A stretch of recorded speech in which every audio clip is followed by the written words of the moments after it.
नदेभ्यो यान्तीनां तथ्यतरणीनां कथमया पुराणां संहर्तस्य ऋतुनिकपर्तो हेतुहे कया वा श्रीभरतः पदकमलवक्षादि सलिलैः लालेशो यस्यां पदचन्दनीयेत कविभिः विधत्तां निःशङ्कं निरवधि समाधिर्निधिरवो सुखं शेते शेतां हरिहरिरतं नृत्यधरः कृतं प्रायश्चित्तैरल्पतत्त्वभातयजनैः सवित्री कामानां गिरिजगतिजातर्किजननी अनाथस्नेहार्द्रां विगलविगते पुण्यकटितां पतन्विश्वोद्धर्त्रे गतविपरितस्सिद्धभृजं सुखासिन्धुं कृष्णान् विकर्दयो मातरवयं शिष्यम्प्राप्तस्त्वा महाविहरदध्याः सञ्चितं विलीनो वैवस्वतनगरकोलाहलभरो नकार्दूतादूरं क्वचिदविपरिपान्मृदितुं विमानानां भ्रातोविदयेर्विशदां तथा ते कल्याणी जगवति महीमण्डलमगात् स्फुरत्कामक्रोधप्रबलतरसञ्जातजटिल स्मरज्ज्वालाचालज्वलितपुषान्नः प्रतिदिनं हरन्तां सन्तापं कमलिवरदुल्लासलहरि छटाचञ्चत्पातः कणसरणयो दिव्यसरितः इदं हि ब्रह्माण्डं सकलभुवनाभूतभुवनं तरङ्गैर्यस्यान्तरमुक्तिपरितस्तिन्दुकमिव सदेश श्रीकण्ठः प्रवितः जठरचूतजटिलो जलानां सङ्घातस्तव जनितात्वं करतु नः त्रपन्ते तीर्थानि मर्दविहर्यस्य प्रतिविधो करं करणे कुर्वन् प्रकृतिरपपारि प्रवृत्तयः इमन्तं नामं तद्वयि त्वमीय मधुकं पार्थहृदये पुनाना सर्वेषामघमतनदर्पं तलयसि। श्री गणेशाय नमः, श्री गुरुभ्यो नमः, श्री सरस्वत्यै नमः. आणि श्रोत्यांना नमस्कार करून आजचं सत्र आरंभ करूया. नेहमीप्रमाणे कालसारखेच काही प्रश्न आहेत श्रोत्यांकडून. त्या प्रश्नांचा थोडा विचार करू आणि त्याच्यानंतर दशविध पापं जी आहेत त्यातली जी पापं आपण विचार करून झालेली आहेत त्यामध्ये शीलत असलेली पापं, त्याच्यामध्ये परद्रव्येष अभिध्यान, मनसाभिष्ट चिंतन, विगताभिनिवेशश्च ही पापं आहेत. दुसऱ्याच्या द्रव्याचा लोभ करणं, इच्छा करणं किंवा ते घेणं आणि वापरणं यापैकी काही केलं तरी ते पातकात गणलं जातं. त्यानंतर मनामध्ये एखाद्याचं अनिष्ट चिंतन करायचं तेही एक पातक आहे. आणि त्याच्यापुढचं सांगितलं वितथाभिनिवेश. वितथ म्हणजे खोटं किंवा त्या खोटं म्हणजे निस्सार म्हणजे त्यात काही तथ्य नाही. आणि अभिनिवेश म्हणजे आवेश, पण तो मनाचा म्हणजे मनातून उमटलेला खोटा आवेश. त्याच्यामध्ये बऱ्याच गोष्टी येतात. एक येतो दंभ, म्हणजे आपण कोणीतरी आहोत आणि दाखवायचं कोणीतरी वेगळं, तो दांभिकपणा जो आहे तो देखील याच्यामध्ये येतो वितथाभिनिवेशमध्ये. दुसरं जे वास्तवदर्शी नाही असे मनोव्यापार करत राहायचं, तो पण त्या वितथाभिनिवेशमध्ये येतो. जे सत्यात उतरू शकत नाही अशा गोष्टींचं चिंतन करत राहायचं, अशी मनोरे बांधत राहायचे. हा देखील वितथाभिनिवेशमध्ये येतो. मनाला ज्या कर्मामध्ये गुंतवायला पाहिजे त्या कर्मात न गुंतवता मनाला त्या कर्मात गुंतवलं ज्या कर्मात नाही गुंतवलं पाहिजे, या सगळ्या गोष्टी वितथाभिनिवेशमध्ये येतात. ह्या पापांचा विचार करू, ह्यापैकी दोन तरी पापांचा विचार करू आणि त्याच्यानंतर गंगा लहरीबद्दल बघूया.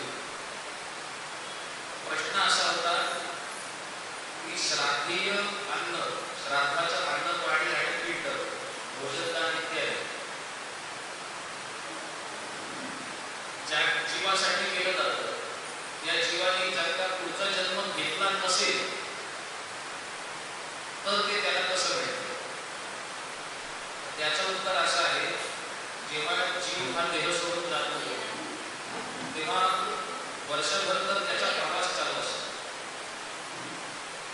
वर्षभर त्याचा प्रवास चालू असतो.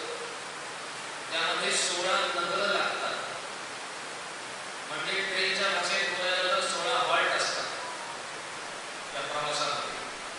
आणि त्या नगरांची नावं ग्रंथात सांगितलेली आहेत. सौम्यम, सौरिपुरम, नगेंद्र भवनम, बहुवापदम, दुःखदम, अशी ती 16 नावं आहेत. तर 10व्या दिवशी विमान तो जीव पुढच्या प्रवासाला निघतो. तिथून पुढे 17व्या दिवशी म्हणजे प्राणोत्क्रमणापासून 27व्या दिवशी तो सौम्यपुरात जातो. आपल्यापासून दक्षिण दिशेला 86,000 योजने इतक्या अंतरावरती यमनगरी आहे.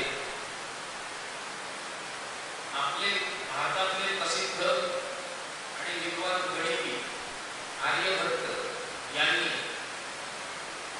एका योजनाचं माप सांगितलं की 8.5 मैल. आता मैल म्हणजे आपण आता किलोमीटर वापरतो, पण एक मैल हे 1 किलोमीटरपेक्षा थोडं जास्ती असतं. काहीतरी 1.25 किंवा 1.5 किलोमीटर म्हणजे 1 मैल असं काहीतरी गणित आहे. तर तुम्ही मैल लक्षात घ्या. 8.5 मैल म्हणजे 1 योजन. अशी 86,000 योजने अंतराळामध्ये दूर आपल्या सूर्यमालेच्या वगैरे सुद्धा बाहेर दक्षिण दिशेला यमनगरी आहे. तिथे भगवान यमधर्म हे राज्य करतात आणि तिथपर्यंत प्रत्येकाला जायचं असतं, कारण आपण सगळे पापी आहोत.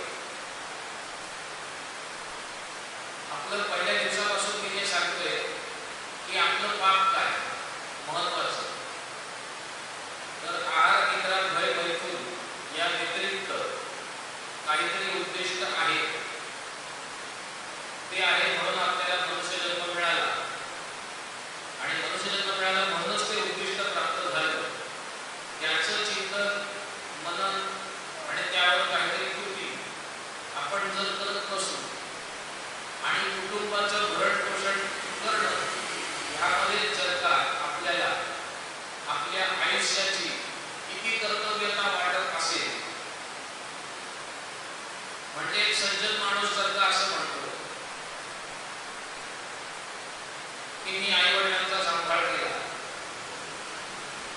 मी माझ्या बाल्यावस्थेमध्ये शिक्षण पूर्ण केलं, तारुण्यामध्ये नोकरी धंदा केला, कोणालाही फसवलं नाही,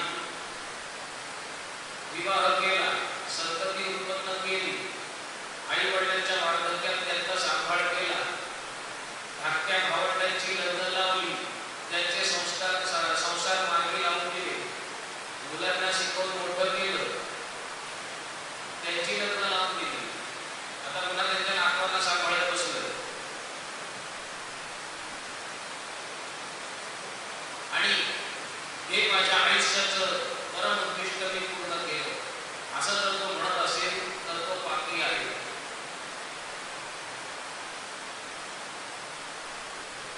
हे सगळं तू केलंस याचा अर्थ असा नाही की हे सगळं करायचं नाही, हे सगळं अवश्य करायचं, पण हे तुझं मूळ कर्म नाही जन्माला येण्याचं. हे जन्माला आलास म्हणून करायचा बाय प्रोडक्ट आहे. मूळ कर्म तुझं काय आहे? मोक्ष साधना करणं. आणि कुठेतरी अशी अवस्था यायला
आपल्या परंपरेचा प्रमाण ग्रंथ कुठला असेल एक जर का कोणाला विचारलं तर सगळे सांगतील.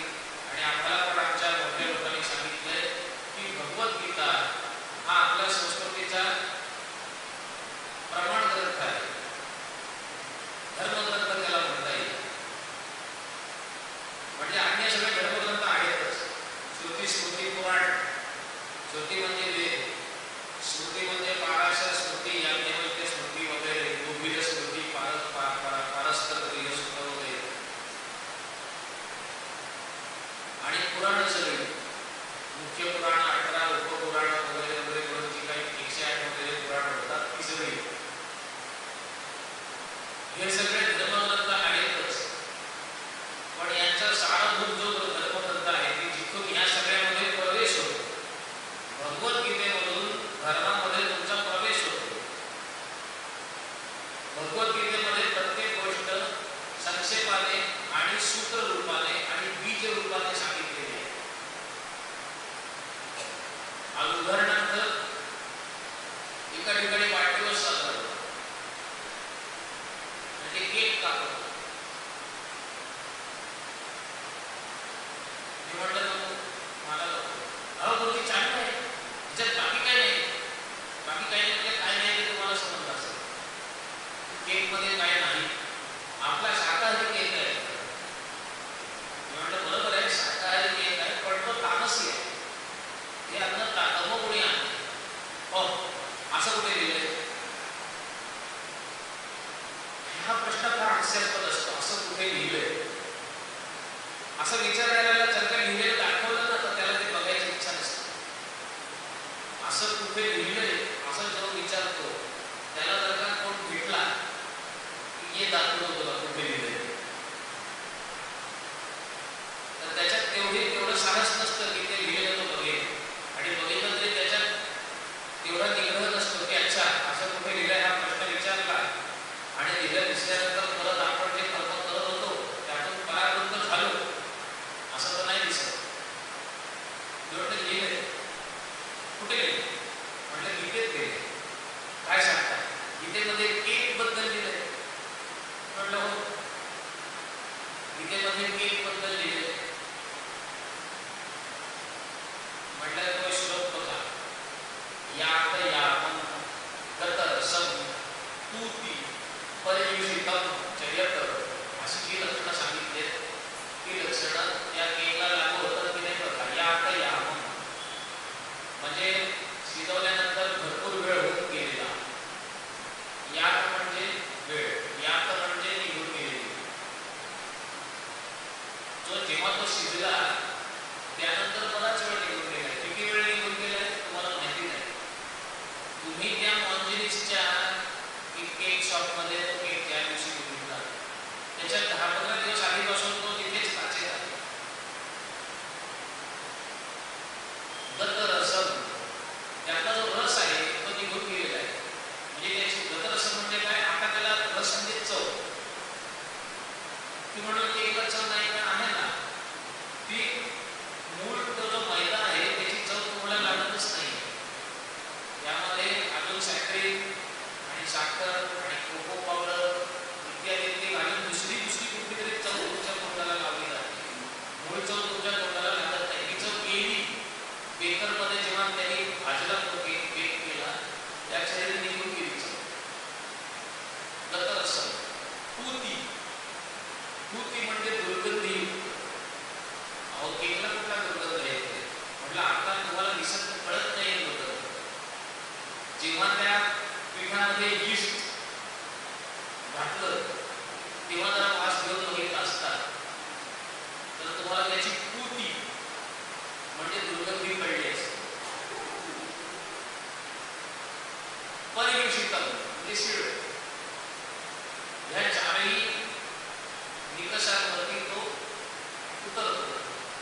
म्हणून आणि हे कुठल्या अन्नाचं वर्णन केलंय गीतेमध्ये? तमोगुणी अन्न, तामसी अन्न.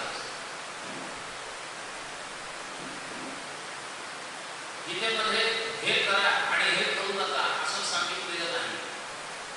गीतेमध्ये सांगितले हे योग्य आहे आणि हे अयोग्य आहे. तुम्हाला जे योग्य वाटेल ते करा.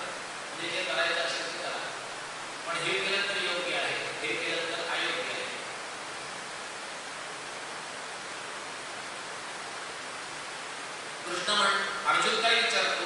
अर्जुनाचा प्रश्न बघा, जो सगळ्यांना पडतो आणि सगळेजण विचारतात की मला शास्त्र माहिती नाही, पण मी भक्तिभावाने जर का एखादी गोष्ट केली तर काय? त्यावर कृष्ण उत्तर देतात, अर्जुना, काय करावं आणि काय करू नये हे ठरवण्यासाठी तू तुझी बुद्धी वापरू नकोस.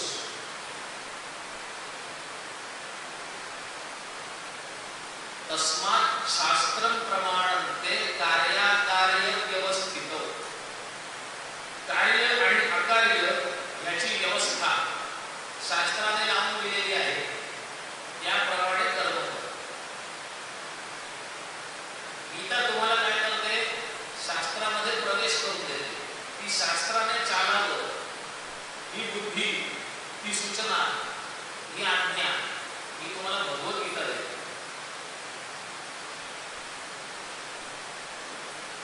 आणि गीता धर्माचा ग्रंथ आहे.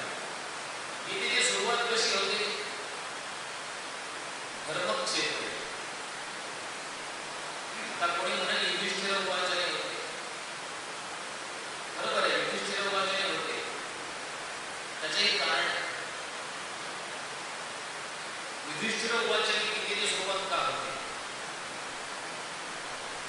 त्याचे एक सुभाषित आहे, दुर्जनं प्रथमं वंदे सज्जनं तदनंतरं. जर का सज्जन आणि दुर्जन जर का प्रथम तुमच्या समोर आले तर आधी दुर्जनाला नमस्कार करा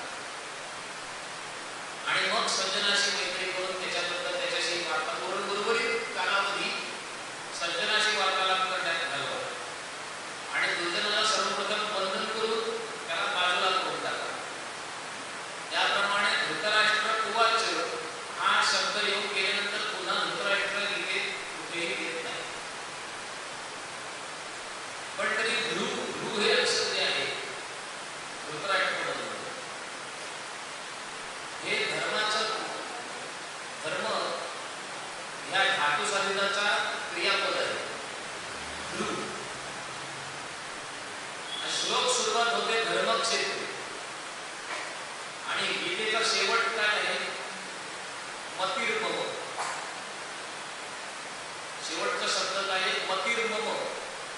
म्हणजे दोन शब्द जर का एकत्र केले तर काय होतं? धर्मक्षेत्रे मतिर्मम. म्हणजे माझी बुद्धी कुठे आहे? धर्मक्षेत्रामध्ये. मग अजून दोन अक्षरं कमी केली. धर्मक्षेत्रे मधलं क्षेत्रे काढून टाकली आणि मतिर्मम मधलं मती काढून टाकली. तर काय म्हणतात? धर्म मम. अजून एक अक्षर काढून टाकलं. धर्म मधला म काढून टाकला, मम मधला म काढून टाकला की पुन्हा हाताला काय लागतं? धर्म. त्यामुळे धर्म हे मोक्षाचं साधन आहे. अन्य तुम्ही म्हणता, कारण संत सांगतात, तुम्ही म्हणता म्हणजे तुमच्या बुद्धीने नाही म्हणत, संत महात्मे सत्पुरुष गुरुपुरुष सांगतात की नामस्मरण करा. याचं कारण काय? की तुम्ही सतत नामस्मरण करा.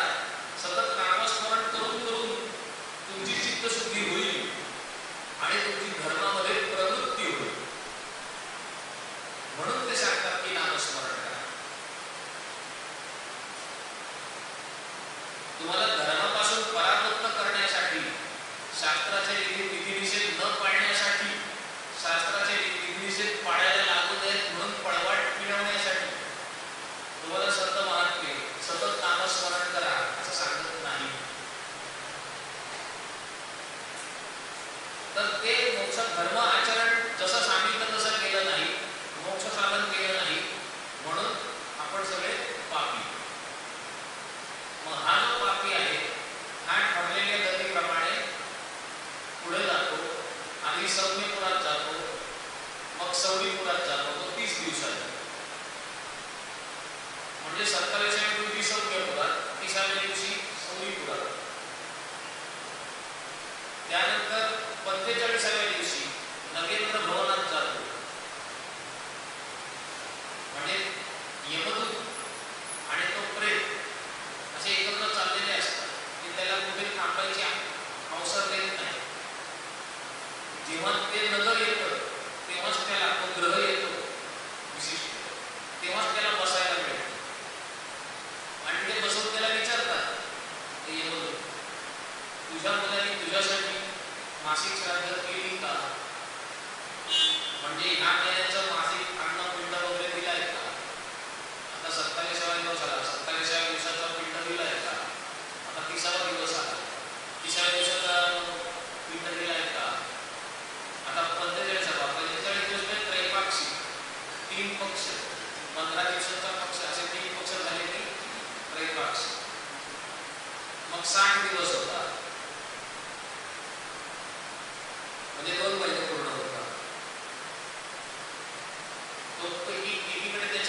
तो सांगतो हो केलं केलं, मग त्याला ते तिथे भोजन देतात. नाही तसंच बसवून ठेवतो. जर का तुम्ही इथे मासिक श्राद्ध केलेली नसतील तर ते त्याला तसाच उपाशी बसवून ठेवतो. जेवढा वेळ बसायला सांगतो तेवढा वेळ भोजनाला लागतो तेवढा वेळ बसवतात त्याला. नंतर म्हणतात उठा आपली भोजनाची वेळ नाही. ग्रासन भुक्त्वा प्रसरपती म्हणजे पुढे सोडतो. असं करत करत वर्षभरामध्ये 16 थांबे येतात. 27, 30, 60, 27, 30, 45, 60 हे 2 महिने 3, 4, 5, 6 महिने 27 दिवस. त्याला उर्ध षाडमासिक म्हणतात. 7, 8, 9, 10, 11 महिने 27 दिवस. हा 15वा थांबा आहे. 16 थांबा आहे 11 महिने 29 दिवस म्हणजे 359वा दिवस. वर्ष कधी पूर्ण होतं? 360व्या दिवशी नाही पूर्ण होतं, 359व्या दिवशी पूर्ण होतं. 1 जानेवारीला सुरू झालेलं वर्ष 31 डिसेंबरला पूर्ण होतं. परत 1 जानेवारीला पूर्ण नाही होतं. 360 पहिल्या तिथीला सुरू झालेलं वर्ष हे शेवटच्या महिन्याच्या अमावस्येला म्हणजे त्याच्या आदल्या दिवशी पूर्ण होतं. ती तिथी जेव्हा परत येते तो 361वा दिवस असतो. मृत्यूची तिथी जेव्हा परत येते तेव्हा 361वा दिवस असतो. म्हणून त्या दिवशी करण्याच्या श्राद्धाला द्वितीय अंतिक श्राद्ध म्हणतात. दुसऱ्या वर्षाचं श्राद्ध. 359व्या दिवशी 1 वर्ष पूर्ण होतं. त्याला अंतपूर्ती श्राद्ध म्हणतात. म्हणून पहिलं वर्षात 2 दिवस चालतं.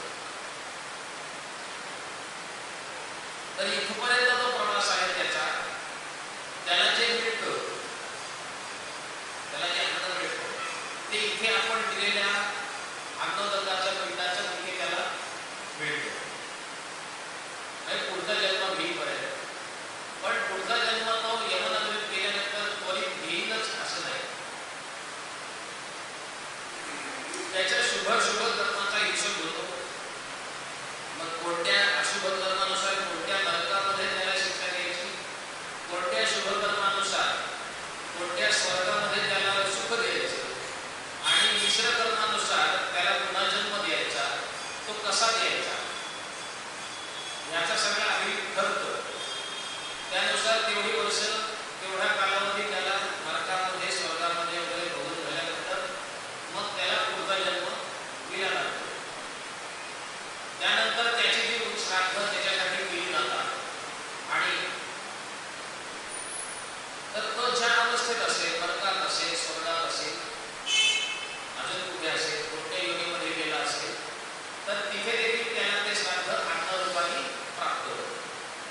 आणि पुन्हा जन्म घेतल्यानंतर तर मी आधी सांगितलेलं आहेच ते कशा प्रकारे प्राप्त होतं. हा एक प्रश्न होता. दुसरा प्रश्न होता सार्वजनिक संस्थांच्या ठिकाणी, सार्वजनिक संस्था आहेत त्यांचे काही वास्तू आहेत, त्या वास्तूमध्ये धार्मिक कार्य वगैरे केली जातात. आता ही वास्तू आहे समजा, आता इथे हे स्टेज दिसतंय आणि हा सभा मंडप आहे, तर इथे लग्नकुंजीसाठी ते देत असतील, दिलं जातं सगळीकडे. देवळाचा सभा मंडप असेल, एखाद्या संस्थेचा काही हॉल असेल, तो सगळा तर तो धार्मिक कार्यासाठी भाड्याने दिला जातो. तिथे लग्न कुंज, डोहाळे जेवण आणि अजून काही धार्मिक विधी असे होतात. प्रश्न असा आहे की ह्या ठिकाणी श्राद्धादी कर्मासाठी सुद्धा ही जागा देता येते का? म्हणजे ही शुद्ध श्राद्ध आहे, वर्ष होऊन गेल्यानंतरची जी श्राद्ध आहे त्या कर्मासाठी ती जागा देता येते का? त्याचं उत्तर असं आहे की हो, ही जागा त्या कर्मांसाठी सुद्धा देता येते. अशा कर्मांसाठी ही जागा दिल्याने त्या जागेला काहीही दोष लागत नाही. प्रेतसंबंधाने नसलेली, कारण प्रेतसंबंधाने असलेली जी कर्म आहेत सपिंडीपर्यंतची आणि मासिक श्राद्धापर्यंतची, ती कर्म घरात करूच नका असंच सांगितलेलं आहे. आणि ग्रामांतरी करावी, म्हणजे गावाच्याच बाहेर जाऊन करावी. त्यामुळे त्यांना गावात असलेल्या आपल्या घरात किंवा आपल्या संस्थेत काही करण्याचा प्रश्न उद्भवतच नाही. पण जी शुद्ध श्राद्ध आहे तुमची 1 वर्षानंतरची, ती श्राद्ध जर एखाद्याला मोठ्या जागेत, विस्तृत जागेत करायचे, जिथे श्राद्ध केलं तिथेच प्रसाद देतील, कारण घरी श्राद्ध केलं आणि तिकडे प्रसाद केला हे थोडं त्राकडं विचित्र होतं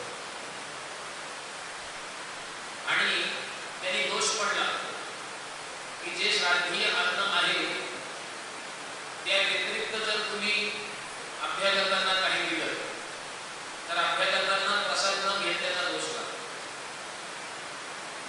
बरेच जण सांगतात, म्हणजे कुठे गेलो श्राद्धाला की तिकडनं कांद्याच्या फोडणीचा वास येतो. मला वाईट वाटतं तो वास आला, म्हणजे तो वास तर हे कंटाळा आणणार आहेच, पण श्राद्धदिनी सुद्धा हे लोक असं करतात हे बघून वाईट वाटतं. किंवा सत्यनारायणाला गेलो किंवा कोणत्याही धार्मिक कार्याला गेलो आणि कोणाला कांदा चिरताना आतमध्ये बघितलं म्हणजे बघायची आवश्यकता नसते. कांदा चिरणारी व्यक्ती कस्तुरी फुलासारखी असते, ती कुठेही कळतं घराच्या कुठल्याही कोपऱ्यात की कुठेतरी कांद्याचा पाकसिद्धी होते. तर मला राहत नाही, मला तर गुरुजींनी सांगितलंय ना पृष्ठस्यची जुळूया, कोणी तुला विचारल्याशिवाय कोणाला काही सांगू नये. तुला कोणी विचारलं ना तुझे आम्ही कांदा कापू की नको, मग तू कशाला सांगतोस. पण अजून माझी तेवढी मानसिकता झालेली नाहीये की मी स्वतःवर नियंत्रण ठेवू शकेन आणि कोणाला बोलण्यापासून स्वतःला थांबवू शकेन. एवढं तर माझ्यामध्ये निग्रह झालेलं नाहीये. मी नाईलाजाने विचारतो, त्याच्यात थोडासा खेळ आणि थोडासा संताप असतो, थोडासा जास्ती संताप असतो. तुम्ही काय करताय या अन्नाच्या रसाला, का तो कांदा का ती उसळ म्हणत नाही तुझी नैवेद्यच नाही बाकीच्यांसाठी. म्हटलं मग बाकीचे काय घेणार. तुमच्याकडे सत्यनारायण आहे, सत्यनारायणाला त्याने नमस्कार केला म्हणजे तुमचा वगैरे बाहेर आले, सत्यनारायण पैसे ठेवले, तीर्थ घेतलं, प्रसाद घेतला, मग जे तुमच्याकडे जे भोजन करणार आहे ते भोजन ते का म्हणून करणार आहे, त्या भोजनामागची भूमिका काय. मी पहिल्या दिवसापासून सांगतोय 2 प्रश्न विचारायचे, मी काय करतो आणि मी का करतो. चंद्रगुप्त मौर्य जेव्हा युद्धात गेले होते तर तिथे एका गावामध्ये थांबून त्याने सांगितलं माझी आणि माझ्या सैन्याच्या भोजनाची व्यवस्था करा. त्या गावकऱ्यांनी केली, पण ही बातमी चाणक्यापर्यंत पोहोचली आणि चाणक्याने चंद्रगुप्त मौर्याला हैरावर घेतलं. तू त्या गावात काय म्हणून जेवलास. 2च प्रकार असू शकतात. जर राजा म्हणून जेवला असशील, राजाला कोणता अधिकार आहे, प्रजेकडून काय घेण्याचा अधिकार आहे, कर घेण्याचा अधिकार आहे. राजा प्रजेकडून कर घेतो, तो कर कसा असतो तर सूर्य ज्याप्रमाणे पृथ्वीवरील पाणी ओढून घेतो पण स्वतः पीत नाही. सूर्य ज्याप्रमाणे पृथ्वीवरील पाणी ओढून घेतो पण स्वतः पीत नाही आणि पृथ्वीच्याच भल्यासाठी योग्य काळी त्या पाण्याचा वर्षाव केला जातो. तो सूर्य ज्याप्रमाणे पृथ्वीवरचं पाणी काढून पुन्हा पृथ्वीलाच देतो, तसा राजा जनतेकडून कर घेऊन पुन्हा त्याचा विनियोग जनतेसाठी करतो. तो स्वतःच्या इंद्रिय तृप्तीसाठी त्याचा विनियोग करत नाही. मग तू काय म्हणून तिथे अन्न घेतलंस, म्हणजे तू भिक्षा घेतलीस. एकच आता बोलतो, एकच पर्याय की तू भिक्षा घेतलीस.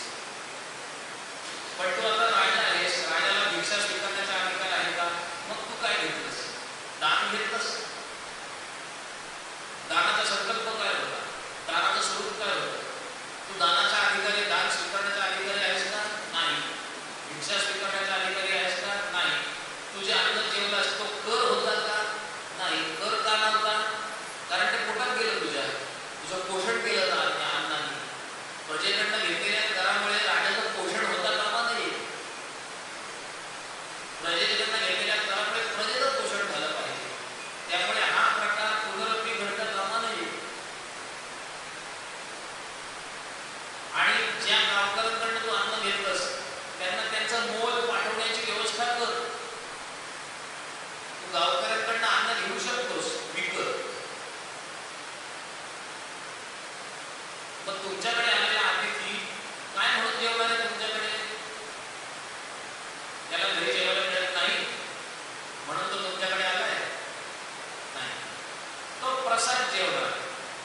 श्राद्धामध्ये जे आलेले लोक आहेत, श्राद्धामध्ये आमंत्रित नसतात, श्राद्धामध्ये ते आमंत्रण नसतं, सगळ्यांना माहिती आहे.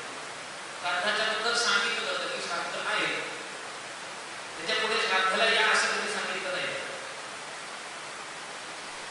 लोक प्रसाद स्वीकारण्यासाठी येतात, मग घरी बिराड्या शिजवायचं, नैवेद्याचं, पिंडाचं, आणि हे जे आले त्यांना बिराड्या शिजवायचं, याने श्राद्धघात होतो. त्यामुळे जर का भरपूर माणसं येणार असतील तर त्यांनी अशी एखादी जागा घ्यावी, तिथेच पाकसिद्धी करावी, म्हणजे स्वयंपाक करावा श्राद्धाचा, आणि तो सगळा एकच असावा.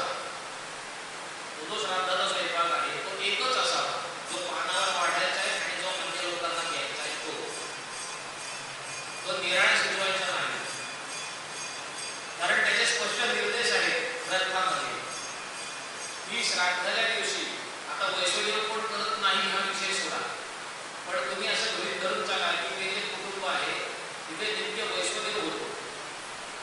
वैश्वदेव म्हणजे चुलीतला जो पावक नावाचा अग्नी आहे, त्याला म्हणजे लौकिक अग्नी म्हणतात. लौकिक अग्नी ज्याच्यावरती आपलं अन्न शिजतं त्याला रुक्मक किंवा पावक असं नाव आहे. तो जो पावक नावाचा अग्नी आहे, त्या अग्नीमध्ये काही निर्दिष्ट आहुत्या आहेत त्या दिल्या जातात, आणि त्याचा संकल्प आहे की माझ्याकडून अन्न सेवन करताना 5 प्रकारच्या हिंसा घडतात. म्हणजे शेतामधलं जे धान्य असतं ते कापणं, त्याला झोडणं, त्याला रगडणं, आणि नंतर घरी आल्यानंतर त्याला पाखडणं, त्याला दळणं, याच्या 5 ठिकाणी त्या हिंसा होतात. ह्या हिंसेचा अर्थ हत्या असा नाही. हिंसा या शब्दाचा अर्थ केवळ, हिंसा या शब्दाचा अर्थ आघात हा देखील आहे. हिंसा केली म्हणजे काय केलं? एखाद्या भागामध्ये हिंसाचार झाला, मारामारी झाली, तर जीव गेला का नाही? जीव प्रत्येक वेळेस जाईलच असं नाही, पण हिंसा झाली, शरीरावर आघात झाला,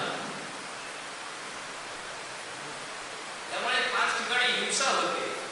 म्हणजे 5 ठिकाणी त्या जे अन्न पोटात जातं तिथे आघात होतो. आघात होताना काही जीवजंतू आपला प्राणत्याग करतात, कधी नाही करत, कधी करतात, पण हिंसा मात्र होते. मग हिंसेचा जो दोष आहे, आघाताचा दोष आहे, म्हणजे कापणं, झोडणं, मळणं, दळणं, पाकडणं इत्यादी, हा दोष माझ्या पोटात जाऊ नये म्हणून तिथून त्या संबंधित देवतांना आहुती दिली जाते. काही आहुती अग्नीत असतात, काही आहुती भूमीवर असतात. म्हणजे भूमी पाण्याने स्वच्छ करून त्याच्यावर एक भाताचा घास ठेवायचा, आणि ते जेवढे घास सांगितले तेवढे त्या भूमीवर ठेवायचे. ती भूमीवरची आहुती. चित्राहुती घालतात ना भोजन सुरू करण्यापूर्वी, चित्र आहुती, भूमीवरती त्या आहुती असतात. या चित्राहुती ज्या आहेत त्या भूमीवर असतात. तशाच त्या चक्राकार वैश्वदेवाच्या आहुती असतात. हा वैश्वदेव केला जातो, करायला हवा, जिथे केला जातो त्यांच्यासाठी असा निर्देश केलाय की ज्या दिवशी तुमच्याकडे श्राद्ध असेल त्या दिवशी पिंडदान आणि पिंडांचा नैवेद्य, म्हणजे पिंडदान, पिंडपूजन आणि पिंडांचा नैवेद्य होईपर्यंत वैश्वदेव करू नका. पिंडांची पूजा आणि पिंडांचा नैवेद्य झाल्यानंतर वैश्वदेव करायला सांगितलेला आहे.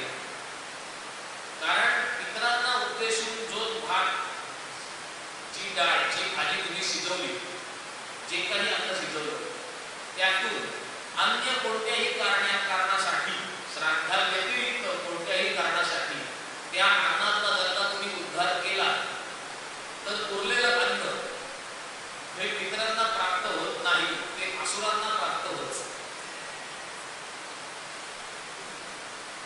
दुसरं काय सांगितलंय? श्राद्धाव्यतिरिक्त अन्य पाकसिद्धी करू नये. म्हणजे एखादा म्हणेल गुरुजी आमचं वैष्णदेवाची परंपरा आहे, मी काय करतो मुठभर तांदूळाचा एक निराळा भात शिजवतो आणि मी माझा वैष्णदेव करून घेतो. ह्या गोष्टीला सुद्धा शास्त्राने निषेध केलेला आहे, तेही करायचं नाही. मग प्रश्न विचारतात असं कसं, मग ते जे पंचसूना दोष आहे, 5 प्रकारच्या हिंसांचे जे दोष आहेत ते अन्नाला लागतील नाही का? जे अन्न मी पितरांना वाढणार आहे ते अन्नाला लागतील नाही का?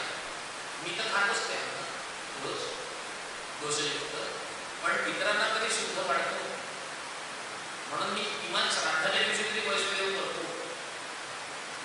तर त्यासाठी व्यवस्था करून ठेवलेली आहे. तुम्ही पुढे काय प्रश्न विचारणार हे सगळं आम्हाला माहिती, आम्हाला म्हणजे खूपच. तर श्राद्ध सुरू झाल्यानंतर, संकल्प झाल्यानंतर सर्वप्रथम पाण्याचं अभिमंत्रण करायला सांगितलं आणि त्या पाण्याचं अभिमंत्रण करताना वैश्वदेव सूक्त नावाचं एक सूक्त आहे. दत्ताभाऊ पवनात शेवटी ते सूक्त आहे. ते सूक्त म्हणून त्या पाण्याचं अभिमंत्रण करायचं, ते वैष्णदेव सूक्त आहे. आणि ते अभिमंत्रित पाणी पुन्हा पुढे म्हणण्यात घेऊन जी पाकसिद्धी केलेली आहे, जो काही अन्न तयार झालेला आहे, शिजलेलं आहे, त्याच्यावर जाऊन प्रोक्षण करायला सांगितलं की हे पाणी त्या अन्नावर प्रोक्षण करा. म्हणजे वैष्णदेव करून जे साध्य होतं ते तुम्हाला ह्या पाण्याने प्रोक्षण करून साध्य होतं. परत एका खंडाळ्या मुलाने मला विचारलं, गुरुजी आता वैष्णदेव तर रोज करायला पाहिजे, आपण ते करत नाही. तर समजा मी ते वैष्णदेव सूक्त पाठ केलं काय आणि त्याचं पोळे भांडण अभिमंत्रित पाणी केलं आणि जर का माझ्या घरी जे अन्न आहे त्याच्यावर शिपडलं तर चालेल का? म्हणलं परत प्रश्न विचार होता, तू काय करतोयस आणि का करतोयस, असं तू का करतोयस?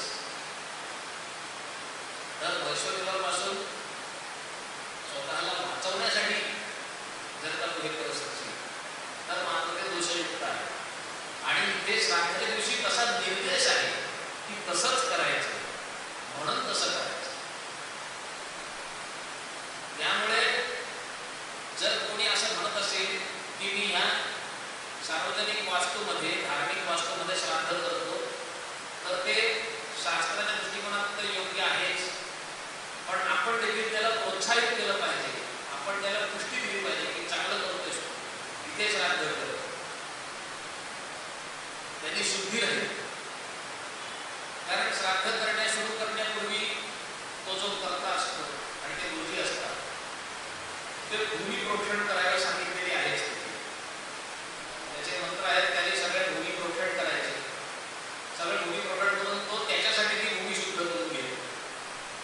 त्याच्यानंतर श्राद्ध मंदिरी ग्रंथात असं लिहिले की श्राद्धामध्ये जेव्हा ब्रह्मदंड ठेवण्याची वेळ येते, श्राद्धामध्ये एक विधी आहे ब्रह्मदंड, तो ठेवण्याची जेव्हा वेळ येते, तो ब्रह्मदंड ठेवताना जर तुम्ही ज्या भूमीवर श्राद्ध करताय ती भूमी तुमची नसेल, म्हणजे त्या भूमीचे स्वामी तुम्ही नसाल, तर त्या भूमीच्या स्वामीसाठी पुन्हा अजून काही रक्कम, अजून काही धन भूमीवर ठेवावं.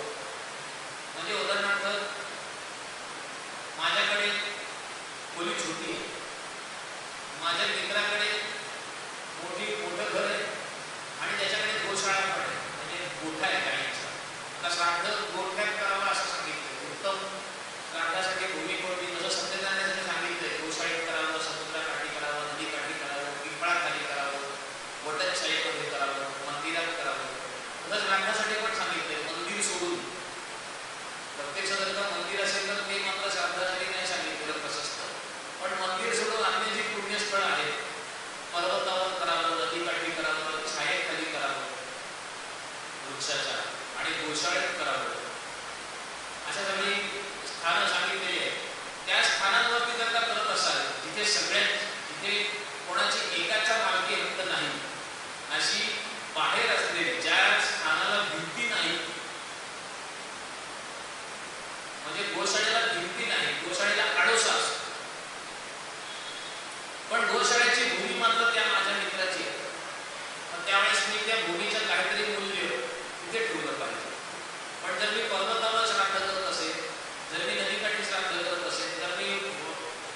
वृक्षाखाली श्राद्ध करत असेल, अश्वत्थ पिप्पल वृक्षाखाली श्राद्ध करत असेल, तर मात्र भूमी स्वामीसाठी मला काही मूल्य देण्याची आवश्यकता नाही. पण संस्थेची जागा आहे तर मला तिथे मूल्य द्यायला हवं. अशा वेळेस काय करावं की त्या संस्थेचे जो आधी करार झालेला असेल की तुमचं एका दिवसाचं भाडं किती आहे, काय असेल 5,000 10,000 जे काय त्यांचं असेल, ते मूल्य प्रत्यक्ष स्वरूपात श्राद्धाला सुरुवात करताना तिथे भूमीवर ठेवावं. पावती वगैरे प्रोसिजर नंतर, पण तिथे भूमीवर ठेवावं. आणि श्राद्धाच्या पुढच्या गोष्टी सुरू झाल्या की पुन्हा ते उचलून एका बाजूला ठेवून द्यावं, किंवा ज्यांना ते मंडळाचे लोक तिथे एखादा कोणाला असेल तर त्वरित त्याच्या हातात देऊन द्यावं आणि पुढचं आपलं श्राद्ध पूर्ण करावं त्या मंडळाच्या भूमीमध्ये. आणि पुन्हा तिथे पाणी प्रोक्षण करून त्याच्यासाठी ती जागा, त्याच्यात काय अशुद्धी होतच नाही. उलट जिथे पिंडदान होतं तिथे तर गया क्षेत्राचं पुण्य होतं, फक्त ते त्या कर्त्यालाच प्राप्त होतं, अन्यांना त्याचा लाभ होत नाही. पण अशुद्धी काही नसते. पिंडदानाने अशुद्धी निश्चित होत नाही. ज्या भूमीवर पिंडदान होतं त्या भूमीवर पुण्यच उत्पन्न होतं, ते दुसऱ्या कोणाला मिळत नाही, तर पिंडदान कर्त्याला मिळतं. त्यामुळे अवश्य अशा ठिकाणी श्राद्ध करा. हे 2 प्रश्न होते. त्यानंतर दशविध पातकांमध्ये परत द्रव्येष्वभिध्यानम. आता मी जे काही बोललो त्यामध्ये ऐश्वर्य किंवा काल जे काही बोललो सायंप्रकार अवकाशन, ह्या सगळ्याचा देखील परद्रव्येष्वभिध्यानम मध्ये समावेश होतो. गीतेत काय सांगितलंय? इष्टान भोगाधिवो देवा दास्यन्ते यज्ञभाविताः तैर्दत्तान प्रदायेभ्यो यो भुङ्क्तेस्तेन एव सा. की तुम्हाला तुमचे इष्ट असलेले भोग, कोणते भोग? इष्ट असलेले, जे तुमच्यासाठी उपयुक्त असलेले. कशासाठी उपयुक्त असलेले? तुमच्या मोक्ष मार्गासाठी उपयुक्त असलेले असे ते इष्ट भोग.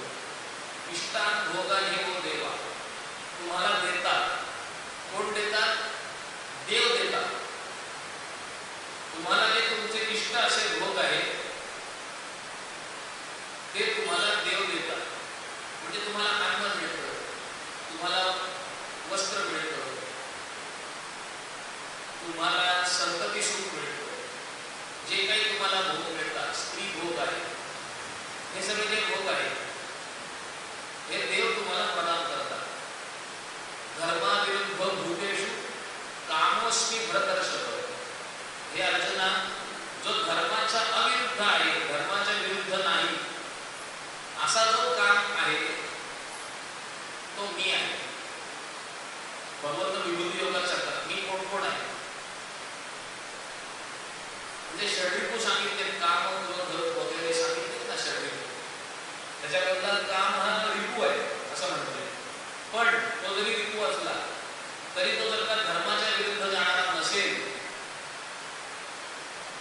म्हणजे केवळ संतती प्राप्तीसाठी जर का स्त्री संघ जर का तू करत असशील तर त्या स्त्री संघामध्ये जो आनंद, जो काम भोग, जो काही मिळतो तो मी आहे असं समजायचं. आणि संतती प्राप्ती व्यतिरिक्त जे काही करतोस त्याच्यात मला काही समज नाही. तो जो काम आहे तो षड्रिपू आहे. तर ते जे इष्ट भोग आहे, तर तो संतती प्राप्तीसाठी जोपासता राहणारा जो काम आहे तो इष्ट भोग आहे. तो भोग आहे पण तो इष्ट भोग आहे. धर्मकर्मासाठी शरीर सुदृढ राहावं म्हणून जे अन्न सेवन केलं जातं तो जो भोग आहे तो इष्ट भोग आहे. आणि इंद्रिय तृप्तीसाठी जे अन्न सेवन केलं जातं तो इष्ट भोग नाही, तो दुष्टा भोग आहे किंवा अनिष्ट भोग आहे. तर इष्ट भोग जे आहे तुमचे ते तुम्हाला देव प्रदान करतात. देव म्हणजे ह्या देवता, इंद्रादी ज्या देवता आहेत, आपले शिवपाल आहे, यांची सुद्धा रचना तशी केलेली आहे की पूर्वेला इंद्र आणि पश्चिमेला वरुण. पूर्वेला इंद्र, पश्चिमेला वरुण. पूर्व म्हणजे समोर आपण म्हणतो आपल्या क्षितिज समांतर रेषेमध्ये आपण बघतो आपल्या समोर हात केला जाता क्षितिज समांतर रेषेमध्ये म्हणजे हॉरिझॉन्टल त्याला म्हणतात आपण समोर पूर्व म्हणतो.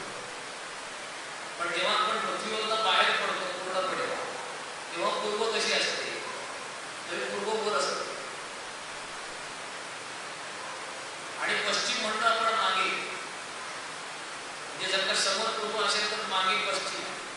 पण जेव्हा पृथ्वी नसते आपल्या पायाखाली तेव्हा पश्चिम ही खाली असते.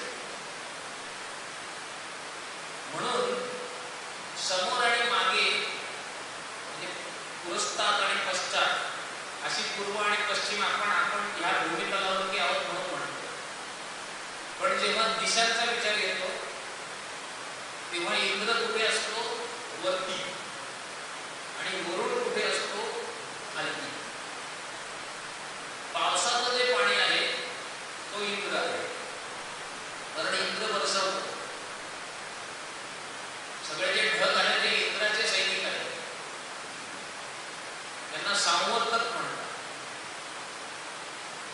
त्यामुळे वरती जे पाणी आहे ते इंद्र, ते पाणी जेव्हा भूमीचा स्पर्श करतं आणि साठतं तेव्हा त्याला म्हणतात वरुण. म्हणजे नदी, तळ, समुद्र, सरोवर, विहीर इत्यादी सगळं हा सगळा वरुण आहे.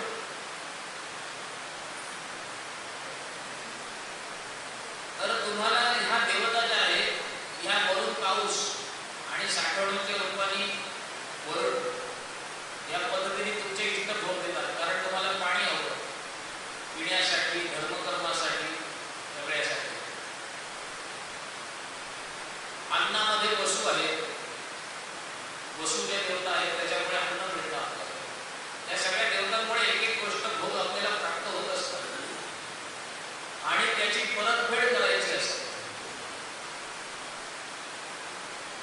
कारण तुम्ही परतफेड केली तर पुन्हा ते तुम्हाला देत राहतील, परतफेड नाही केली तरी पण देत राहतील. पण त्याचा तुम्हाला धर्मकर्मासाठी म्हणजे मोक्ष मार्गासाठी लाभ होणार नाही. इष्टान भोगा देवो देवा दास्य ते देतात यज्ञ भाविता. तुम्ही यज्ञ करून त्यांना संतुष्ट करता आणि मग ते तुम्हाला अन्न पाणी वगैरे देतात. गीतेमध्ये म्हटलेलं आहे यज्ञात भवति पर्जन्य. यज्ञ केल्यामुळे पर्जन्य होतं. तैर दत्तान अप्रदायेभ्यो. त्यांनी दिलेलं त्यांना न देता जर का सेवन केलं ते आपल्याला देत आहेत, पण आपण त्यांना काही देत नाही. आपण त्यांना देत नाही म्हणजे कसं द्यायचं त्यांना, त्यांची कशी परतफेड करायची यासाठी आपल्याला बुद्धी वापरायची आवश्यकता नाही. त्यांची परतफेड कशी करायची हे लिहून ठेवलेलं आहे की हे करा त्यांची परतफेड होईल. ते हे करा, हे जे हे आहे हे न करता जो केवळ भक्षण करतो तो त्याला स्तेन म्हटलेलं आहे. स्तेन म्हणजे चोर. त्यांनी आपल्याला दिलेलं असताना त्यांना त्याची परतफेड न करता आपण जर का ते भक्षण करत असू तर त्याला चोर म्हटलेलं आहे. स्तेन एव सा. म्हणजे तुम्ही परद्रव्य भोगता. जे तुम्ही भोगताय ते तुमचं द्रव्य नाहीये, ते परद्रव्य आहे. असंविभज्य जर का तुम्ही भोग घेत असाल, असंविभज्य म्हणजे विभाग न करता जी काही गोष्ट मिळते अन्न आणि धन याचे विभाग करूनच त्याचा भोग घ्यायला सांगितलेला आहे.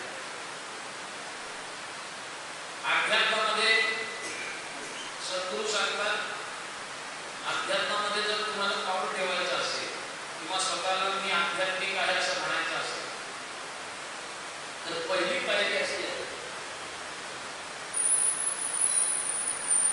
की तुमचं जे उत्पन्न आहे त्याच्या 50%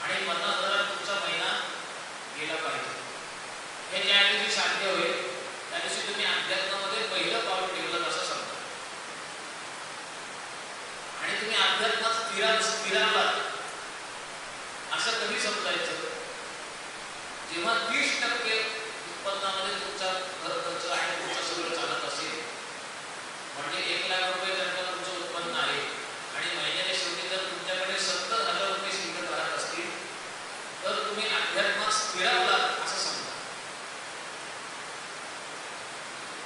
म्हणजे तुमचं कुटुंब देखील तुमच्या सोबत आहे, म्हणजे तुम्ही स्थिर झाले. कारण कुटुंब सोबत असल्याशिवाय स्थिर नाही होत मनुष्य अध्यात्मात. एक क्षण येतो तो कुटुंबाचा त्यागच करून देतो. कुटुंबाचा त्याला सहकार्य नसेल, पत्नी, मुलं, आई वडील जे कोण आहे तेही जर का तुमच्या होडीमध्ये बसलेले नसतील, तर तुम्ही ती होडी सोडून निघून दुसरीकडे घेऊन जा. तर ते कशासाठी करायला सांगितलंय? कारण तुम्हाला द्रव्याचे उत्पन्नाचे विभाग करता आले पाहिजे. 30% तुमचा हास झाला पाहिजे पूर्ण. पुन्हा 30% तुमचं भविष्य सुरक्षित झालं पाहिजे. पुन्हा उरले किती? 40%. 40% 7.5% हे पूर्णपणे दानधर्मासाठी देऊन टाकण्यासाठी. त्याच्यात काही त्यातनं आपल्याला मिळणार काही नाही, पूर्ण दान करून टाकायचं. आणि पुन्हा 12.5% हे धर्मकर्म करण्यासाठी. धर्मकर्म म्हणजे तुमची जी काम्य कर्म आहे, तुमच्याकडे वास्तुशांती असेल, तुमच्याकडे लघुरुद्र असेल, तुमच्याकडे गणेश याग असेल, वार्षिक पूजा असतील, अजून काही असेल, त्या धर्मकर्माला तुम्ही दानामध्ये गळती करू नका. कारण त्यातून तुम्हाला काहीतरी प्राप्त होणार आहे. तुम्ही संकल्प केलाय, मग आत्मना अमुक प्राप्ती होतो, तर तो तुमचा 12.5% झाला पाहिजे. 7.5% तुमचा तीर्थक्षेत्री जाऊन दानधर्म करण्यामध्ये खर्च झाला पाहिजे. आणि पुन्हा उरले 20%, त्याच्यामध्ये ते 20% पुन्हा निर्णय घेऊन द्यायचे सहाय्यतेसाठी. ही सहाय्यता अशी असते की ज्याने मागितले त्याला द्यायचे आणि त्याला पुन्हा विचारायचं नाही की मला परत कधी देशील. आणि जर त्याने दिले तर स्वीकारायचे, पण नाही दिले तर नाही दिले. अशा पद्धतीने दाना आपल्या धनाचा जर का विभाग करता आला तर तुम्ही अध्यात्मात स्थिरावला असं सांगितले. या सगळ्यामध्ये कर्ज हा विषय येत नाही. कर्ज काढायचं आणि कर्जातनं काय करायचं हे काही विषय येत नाही. म्हणजे जो पूर्ण कर्जातनं मोकळा झालेला आहे त्याच्यावर देवाची कृपा आहे, त्याच्या डोक्यावर काही कर्ज नाही. मग आता त्यांनी ह्या पद्धतीने जीवन यापन करण्याचा प्रयत्न केला पाहिजे, तर तो परद्रव्ये स्वभित ध्यानम या पाठातून मोकळा होऊ शकतो.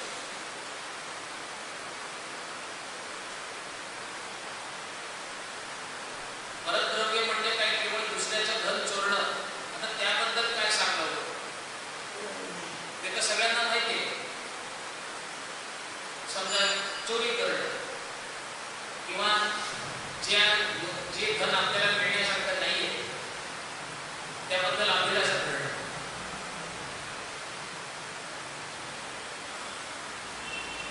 ते मिळवणं, ते वापरणं, ती संपत्ती वापरणं, आपल्या अधिकारात नसलेली, आपल्या अधिकारात नसलेल्या वस्तू वापरणं, आपल्या अधिकारात नसलेली भूमी वापरणं इत्यादी सगळं परद्रव्य शोभित ध्यान आहेच. पण जे तुमचं म्हणून तुम्ही वापरताय त्यात सुद्धा परद्रव्य आहे, ते तुमचं म्हणून तुम्ही वापरताय. असं विभज्य जे सांगितलंय, विभाग न करता. विभाग म्हणजे वितरण. वितरण जे करायला सांगितलंय म्हणजे दान किती,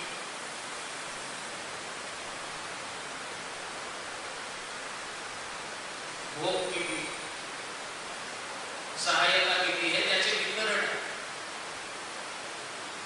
होडीमध्ये आपण होडीने चाललोय आणि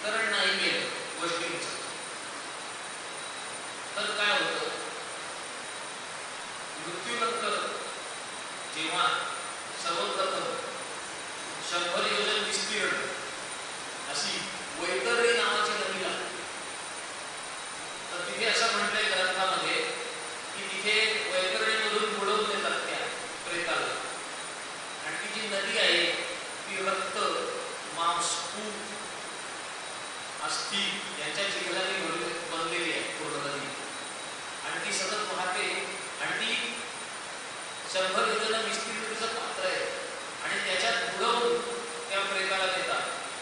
पण तिथे नावाडे येतात आणि ते विचारतात की तू कधी आयुष्यात गोदान केलंस का? नाही.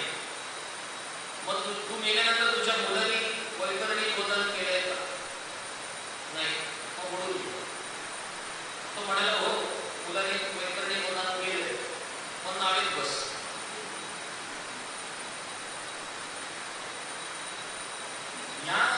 ह्या प्रसंगाला ग्रंथात दिलेल्या या वाक्याला मी खोटं म्हणत नाही, पण ह्याचा अजून गंभीर अर्थ आहे, तो लक्षात घेतला पाहिजे.